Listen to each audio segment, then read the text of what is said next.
Mary and David, a loving couple, lived with their 7-year-old daughter, Sharon, in a cozy home filled with laughter and joy. Sharon's room was a treasure trove of stuffed animals and toys, her favorite companions. On her birthday, her mother's friend Ruth gifted her a peculiar teddy bear with an endearing smile. Sharon's eyes lit up, and she thanked her mother's friend with a big hug. But as the days passed, Sharon's behavior changed. She would often sit quietly, talking to herself or an invisible friend. At first, Mary and David thought it was just a phase, a product of her vivid imagination. However, strange occurrences began to plague their home. Objects moved on their own, and doors creaked open and shut. One day Mary was cooking dinner when she noticed the salt had vanished from the table. She searched the kitchen, but it was nowhere to be found.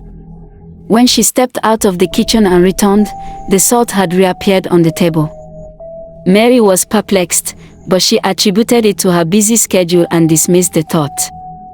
Another day, Mary was sleeping in her room when she started hearing voices. It sounded like Sharon's voice, and she immediately stood up and went to Sharon's room. There she saw Sharon sitting on the bed, holding the teddy bear and talking to it. "Sharon, what are you doing awake at this time? You're supposed to be sleeping," Mary said. "Mommy, I was talking to my friend. He said his name is Chucky, and he's telling me about himself," Sharon replied.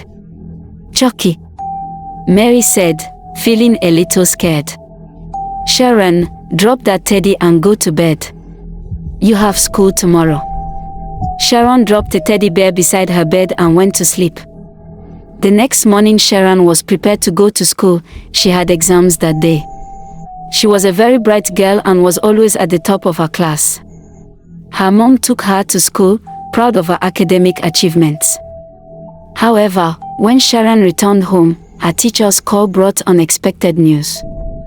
"Madam, I'm concerned about Sharon's sudden change in performance," the teacher said. "She's always been a top student, but today she failed a simple test." Mary's eyes widened in surprise, as Sharon had never struggled academically before. After thanking the teacher, Mary sought out Sharon in her room. "Why did you fail the test, sweetie?" she asked. Sharon's response left Mary perplexed. "Mommy, I studied well, and my teddy bear helped me with some math questions and answers when I was studying yesterday."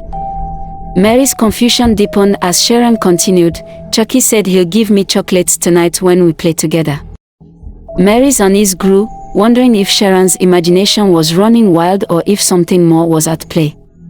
The next morning, Mary and David woke up to find their house in disarray. The sitting room was scattered, the kitchen was scattered, and all their food was thrown about on the floor. Sharon's room was also a mess. They were frightened and didn't know what had happened. They went to meet Sharon and asked if she was alright. "Mommy, I'm fine," Sharon said. "Chucky told me he was going to take care of the house and arrange it for us, so he took care of the kitchen and the living room." Her parents looked shocked. "Chucky did what?" they asked. "Wait, are you sure Chucky did all this?" Sharon nodded. "Yes. When it was midnight, Chucky woke me up and told me he wanted to take care of the house so that you and Daddy would be happy in the morning." Her parents were shocked and immediately knew something was wrong. They called their pastor and begged him to come quickly. When the pastor arrived, he held a big Bible and told them that there was an evil force in the house that needed to be removed. The pastor went to Sharon's room and started praying over the teddy bear. As he prayed, the room began to shake, the curtains flung open, and strange noises echoed through the house. A strange voice said, "You will not stop me. I am here to complete my mission, and I will." The pastor screamed, "No. You are not completing any mission in this house. You evil force, I destroy you in the name of God." After the prayer, everything became quiet again. The pastor said, "Everything is okay now. This evil teddy bear was going to possess your daughter. Thank goodness you reached out to me, or else your daughter would have been possessed." Mary and David looked at each other in surprise, wondering who could have done this to them. The pastor asked, "Who gave Sharon the teddy bear?" Mary said it was her friend. The pastor warned, "You must cut ties with that friend. She is not a good friend. She did this on purpose and for wickedness. She is against you, and all she wants is your downfall. Stay away from her."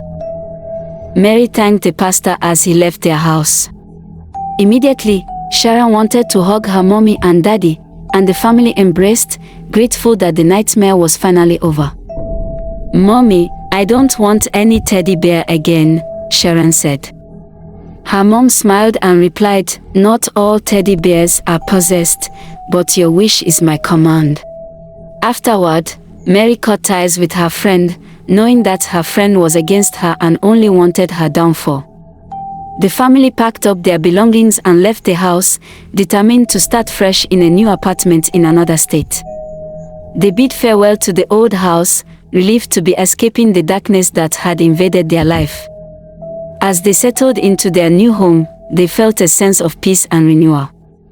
Sharon thrived in her new environment, and her parents were grateful to see her happy and carefree once more.